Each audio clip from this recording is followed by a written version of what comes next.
No man is more dangerous than a king with nothing to lose, except a king terrified of losing his only heir. Dominic Castiglione ruled Chicago's underworld, but his immense power meant nothing as his infant son withered away. It took one observant nurse to uncover the sinister truth the elite doctors missed. The 7th floor of Chicago's prestigious St. Jude Memorial Hospital did not belong to the board of directors. For the past 3 weeks, it had belonged to the Castiglione crime family. Heavily armed men in tailored Italian suits stood like statues at every elevator bank and stairwell. No one entered the neonatal intensive care unit without being thoroughly vetted, searched and glared down by the grieving, ferocious head of the family Dominic Castiglione. Dominic was a man carved from granite and ruthlessness. At 32, he possessed a terrifying reputation, a billion-dollar syndicate, and a stare that could freeze blood. But standing outside the glass incubator of his premature son, Leo, the dreaded Mafia boss, was just a helpless, broken father. Leo's birth had been bathed in blood. 3 weeks prior, a rival faction had planted a bomb beneath the SUV of Dominic's wife, Alessia. The blast had taken her life, but the paramedics had miraculously managed to save the child, delivering him at barely 32 weeks. Since that day, Dominic had not left the hospital.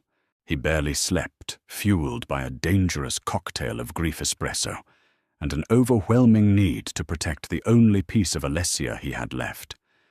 But despite the millions Dominic poured into the hospital, despite hiring the most elite pediatric specialists on the East Coast baby, Leo was dying. Explain it to me again. Dominic's voice was a low, lethal rumble that made the chief of neonatology doctor, Richard Alston, swallow hard. Mr. Castiglione, as I've stated, premature infants often face severe gastrointestinal challenges. Dr. Alston said, nervously adjusting his gold-rimmed glasses. He was a man accustomed to wealthy, demanding parents, but the men flanking Dominic with concealed firearms made him visibly sweat. It's a complex case of malabsorption syndrome. We are pumping him full of high-calorie total parenteral nutrition, TPN, but his body simply isn't processing the lipids and proteins. His metabolism is burning through it faster than he can absorb it. He weighed 5 pounds 3 days ago, Dominic said, stepping dangerously close to the glass, his eyes fixed on the tiny, fragile chest rising and falling attached to a dozen wires. Today he is 4 pounds 6 ounces. He is fading away, doctor. And you are telling me a state-of-the-art facility can't figure out why a child is starving to death while hooked up to a feeding tube. We are doing everything medically possible. Do better, Dominic snarled, grabbing the lapels of Dr. Alston's expensive white coat. The guards at the door shifted hands, resting on their holsters. If my son stops breathing, Alston, I promise you, so do you. From across the sterilized room, Nurse Clara Hayes watched the exchange with a mixture of apprehension and quiet fury. Clara was not easily intimidated. At 27, she had spent 5 years in the NICU fighting for the lives of the most vulnerable patients in the world. She was fiercely dedicated, sharp-witted, and possessed a maternal instinct that had saved countless infants. She had also grown up in Southside Chicago. She knew exactly who and what Dominic Castiglione was, while the rest of the nursing staff trembled when they had to change Leo's IV bags.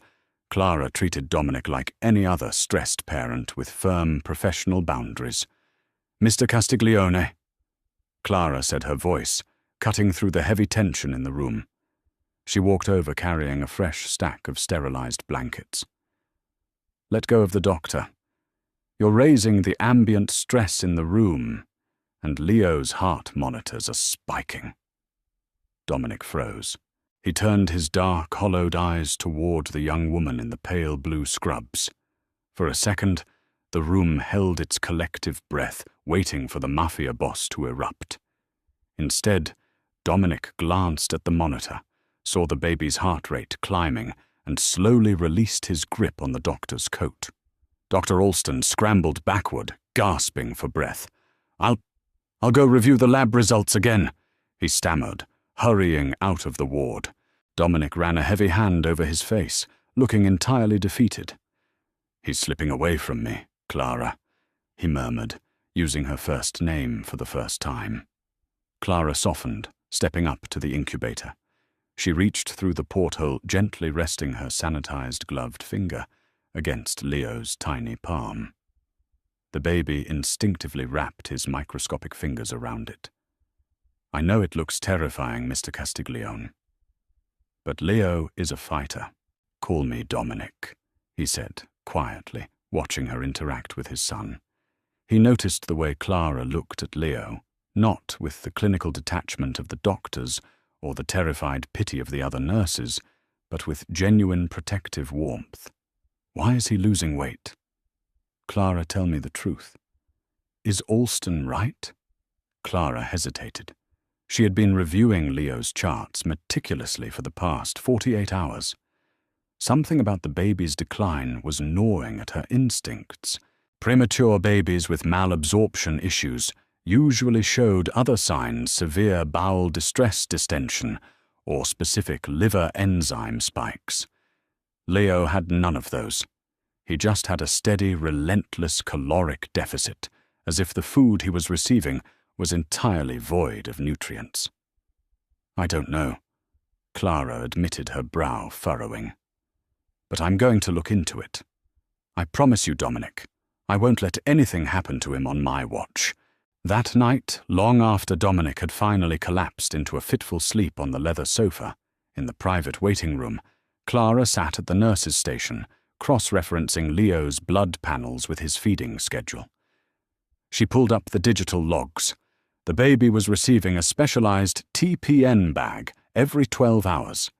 The bags were custom mixed in the hospital's pharmacy, according to Dr. Alston's strict orders. Clara pulled out a scrap of paper and began plotting the baby's daily weight checks against the shift changes. A cold chill crept up her spine. Leo wasn't losing weight gradually. The drops were episodic. His weight would stabilize during the day, but every morning at 6 a.m., following the night shift's infusion of the TPN bag, his weight dropped drastically. His body was literally flushing the nutrients overnight. It's not malabsorption, Clara thought, her heart hammering against her ribs. It's an induced metabolic crisis. Someone was intentionally keeping the infant from absorbing his food. But who?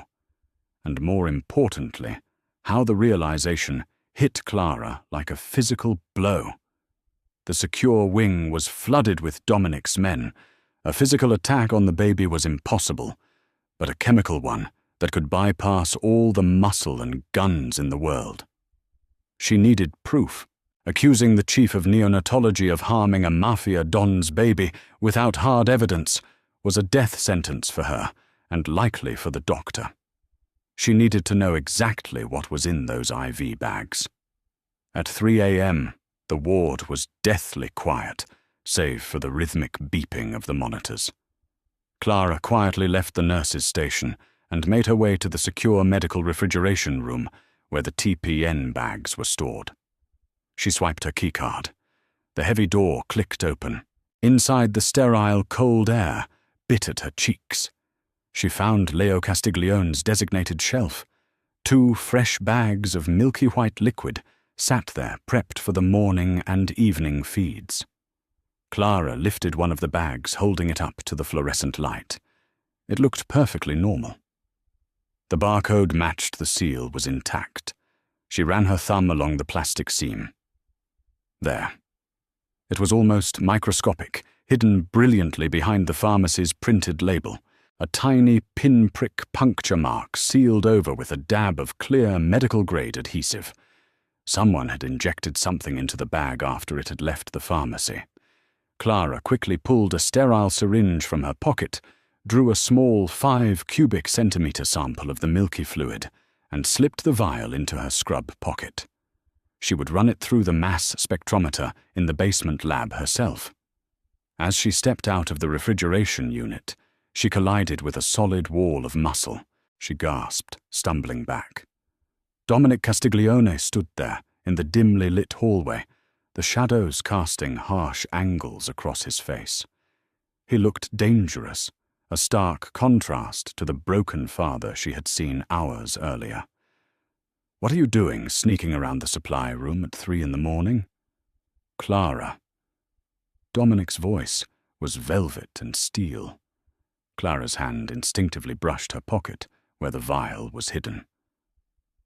"I was checking the inventory for Leo's morning feed." Dominic took a step closer, crowding her against the wall. The scent of dark espresso and expensive cologne surrounded her. "You're a terrible liar. Your pulse is racing. I can see the vein in your neck." He leaned down, his eyes boring into hers. "You found something? Tell me." Clara looked up at him, caught between her professional duty to report to the hospital board and the terrifying reality of the man standing before her. If she told him